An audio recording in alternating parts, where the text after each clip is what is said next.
मानव जातिको सबैभन्दा कठिन चुनौतीहरूबारे चर्चा गरौँ है त आज। मानिसहरू आफ्नो क्षमता, धैर्य र सीमा परीक्षण गर्नका लागि नि संसारभरिका अविश्वसनीय चुनौतीहरू सामना गर्छन्। जस्तै उच्च उचाइमा ठुलो उपलब्धि हासिल गर्न हाम्रो देश नेपाल आएर माउन्ट एभरेस्ट चढ्छन् र त्यसै गरी नै उच्च तापक्रम भएको ठाउँमा दौडिएर आफ्नो शारीरिक क्षमताको परीक्षण गर्छन् र त्यो दौडको नाम चाहिँ ब्याड वाटर 135 भनिन्छ।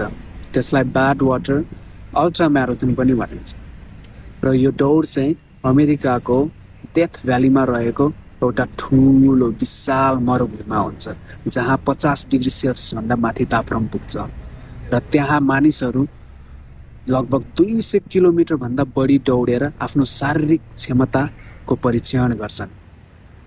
र यस्ता चुनौतीहरू केवल शारीरिक शक्ति मात्र होइन, मानसिक साहस, तयारी र दृढ इच्छा शक्तिको पनि परीक्षा हुन्।